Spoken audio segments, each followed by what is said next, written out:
tingkat bunga obligasi ditambah pajaknya kan 40%.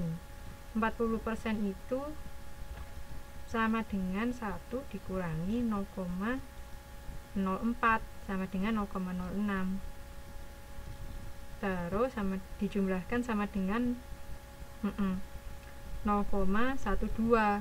Maka kos tertimbangnya sama dengan 0,75 dikali 0,12 sama dengan 0,09. Setelah itu dijumlahkan sama dengan 10,35%. Maka untuk mencari EVA dibaliknya sama dengan laba setelah pajak 35.800 terus dikurangi kos modal. Kos modal adalah 200 juta kali 10,35% sama dengan 20.700.000. Maka EVA-nya sama dengan 15.100.000. Tuh. Oke. Setelah itu, ini rumusnya EVA. Jika EVA positif, maka perusahaan mendapatkan laba melebihi kos modal. Maka investasi akan menambah kekayaan perusahaan. Karena mungkin nanti ada EVA negatif, maka perusahaan mendapatkan laba yang lebih sedikit daripada modalnya. Cara mengevaluasinya seperti itu. Kemudian ada dengan menggunakan balance scorecard, sistem yang menerjemahkan dan mengaitkan antara strategi, pelanggan, produk, dan sumber daya perusahaan.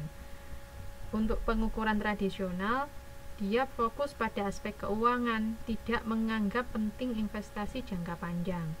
Oleh karena itu, dibutuhkan balance scorecard. Ini lebih modern. Konsep dasar dari balance scorecard adalah menggunakan pengukuran keuangan dan non-keuangan yang mengintegrasi sistem informasi di setiap level, memahami faktor pendorong kesuksesan jangka panjang, dan bertujuan menerjemahkan misi dan strategi bisnis unit. Pengukurannya adalah keseimbangan atau balance antara pengukuran eksternal, misalnya pemegang saham dan pelanggan, dan internal, yaitu proses bisnis, inovasi, pembelajaran, dan pertumbuhan. Jadi yang diukur itu keseluruhan, tidak cuma keuangan saja, tapi juga dari eksternal dan internal perusahaan. Ada beberapa perspektif dari BSC, ada perspektif keuangan, pelanggan, proses, pembelajaran dan pertumbuhan atau infrastruktur. Ini ada di halaman 6.36. Jadi yang dievaluasi atau yang dicek itu enggak cuma keuangannya saja, tapi secara keseluruhan. Pelanggan juga dilihat, dievaluasi juga. Kemudian ada pemetaan strategi. Elemen-elemen penting dalam pemetaan strategi, yang pertama adalah kinerja keuangan, yang kedua sukses dengan pelanggan, yang ketiga proses internal, yang keempat aset tidak berwujud. Jadi mirip-mirip BSC sebenarnya ini. Kalau kita lihat di halaman 6.38 di gambar 6.1, di situ ada strategi map yang berasal dari Kaplan dan Norton 2004. Pertama, berawal dari perspektif pembelajaran dan pertumbuhan. Untuk mencapai visi kita, bagaimana seharusnya organisasi belajar dan meningkatkan diri atau improve. Kemudian naik, kalau sudah bisa perspektif pembelajaran dan pertumbuhan, naik lagi ke perspektif internal. Untuk dapat memuaskan pelanggan, proses mana yang harus diunggulkan? Ini perspektif internal. Kemudian perspektif pelanggan, untuk mencapai visi kita, bagaimana seharusnya kita memandang pelanggan, macam itu. Terus yang terakhir, perspektif keuangan. Jika kita sukses, bagaimana kita akan melihat pemegang saham, seperti itu. Jadi urutannya dari perspektif pembelajaran, kemudian internal, pelanggan, baru keuangan, terus menjadi strategi.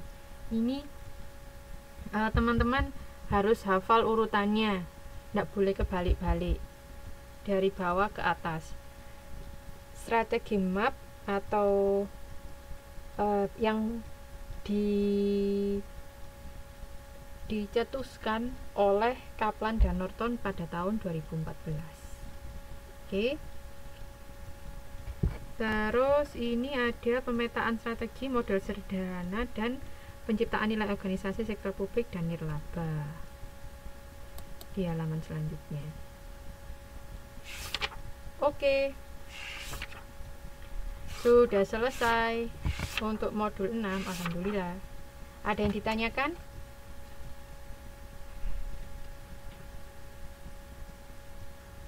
Modul 6 ini banyak penjelasan-penjelasan, tidak banyak ngitungnya. Jadi teman-teman silakan dibaca-baca terus, dibaca-baca lagi. Ya ada ya. Kalau gitu saya berikan tugas 2. Mas Yohanes, ada yang mau disampaikan? Oke. Kita cukupkan di sini, tidak apa-apa ya. Nanti saya upload tugas 2-nya di grup. Silakan dikumpulkan di TTM selanjutnya. Oke.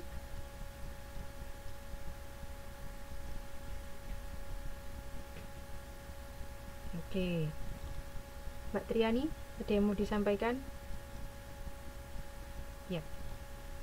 Baiklah, kalau begitu terima kasih atas kehadiran teman-teman. Semoga yang kita pelajari bermanfaat. Oh ya, penganggarannya sudah dikumpulkan tugasnya.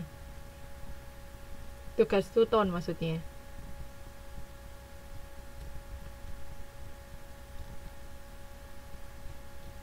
Oh ya sudah.